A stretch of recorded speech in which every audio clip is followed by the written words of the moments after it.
મારું નામ ટોનિકા હરીશભાઈ પટેલ છે। હું સુરતની આમ આદમી પાર્ટીની વોર્ડ નંબર 11ની કેન્ડિડેટ છું। છેલ્લા 2-3 દિવસથી મને ભારતીય જનતા પાર્ટીના લોકો ફોન કરે છે। અડાજણની ભારતીય જનતા પાર્ટીના કાર્યકરો દ્વારા મને ફોન પર ધમકીઓ આપવામાં આવે છે।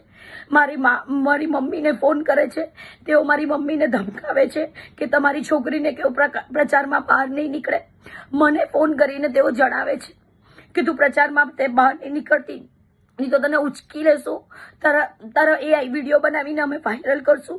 તારા બધા જ ફોટો વિડીયો મારી પાસે છે। જ્યારે મારા ભાઈને અધવચ્ચે રસ્તામાં કાલે રાત્રે ઊભા રાખ્યા હતા, જ્યારે એ લોકો બોર્ડ બેનર અને ઝંડાઓ લગાવતા હતા, અને આ રીતનો માનસિક ત્રાસ મને છેલ્લા 2-3 દિવસથી આપવામાં આવે છે અને ક્લિયર ધમકી આપવામાં આવે છે કે આ વખતે અડાજણમાં તારે પ્રચાર કરવા માટે નીકળવાનો નથી, નહીં તો તને ઘરેથી ઉચકી લેશું,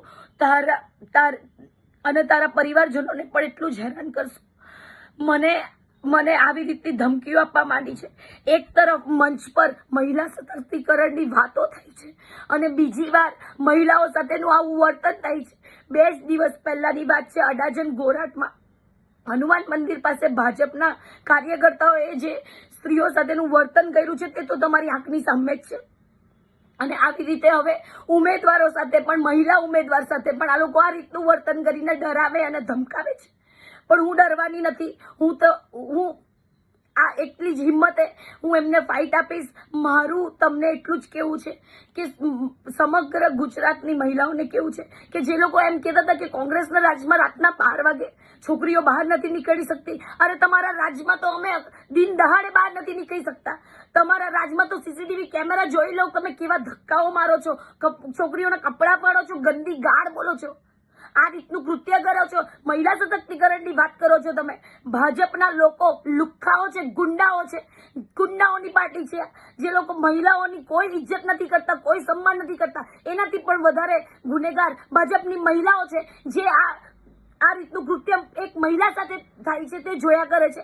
મેં મારી આંખે જોયું છે, ભાજપની મહિલાઓએ જે ગોરાટમાં બીજી મહિલાઓ સાથેનું જે વર્તન, ગાલી ગલોચ કરી છે, એ હું પણ તે જ સ્થળે ઉપસ્થિત હતી। અમને પણ ધક્કાઓ મારવામાં આવ્યા છે અને ગાળ બોલવામાં આવી છે અને એવું કીધું છે કે હજુ અમે રાજમાં નથી આવ્યા, અમે આવશું તો તમને નાગા કરીને દોડાવશું, આવા શબ્દો બોલવામાં આવ્યા છે ભારતીય જનતા પાર્ટીના પક્ષ તરીકે।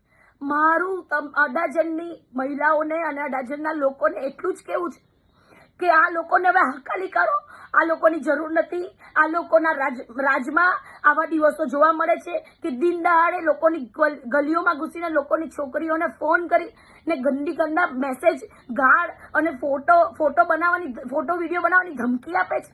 આવા લોકો છે, આવા લોકોને તમે વોટ આપો છો, ગુંડાઓને વોટ આપો છો। ગુંડાઓનું રાજ છે, ખાલી ગુંડાઓનું રાજ। મહિલા સશક્તિકરણના નામે મહિલાઓ સાથે આટલો મોટો અન્યાય થઈ રહ્યો છે। શું તમે આ જ લોકોને ફરી વોટ આપશો, ફરી જીતાડશો? આનાથી પણ ખરાબ હાલત થવાની છે। મારી જગ્યાએ કોઈ બીજી બહેન દીકરી આવશે અને એમની સાથે પણ આ લોકો આ જ રીતનું વર્તન કરશે અને આ જ રીતે ડરાવશે અને ધમકાવશે, પણ હું ડરવાની નથી। મારી સાથે અડાજણની બહેનો છીએ, સુરતની બહેનો છે। અમે લોકો આ પાર્ટી સામે, બલાત્કારીઓની પાર્ટી છે, લુખ્ખાઓની પાર્ટી છે, ગુંડાઓની પાર્ટી સામે ઉભા રહેશું અને જીતશું પણ। આ ન્યૂઝના રિપોર્ટર છે અરવિંદ રાઠોડ। ગુજરાતી ન્યૂઝ ચેનલ સુરત, ગુજરાતથી તમને મહત્વના સમાચાર મળતા રહેશે, માટે જોતા રહો ગુજરાતી ન્યૂઝ। ધન્યવાદ।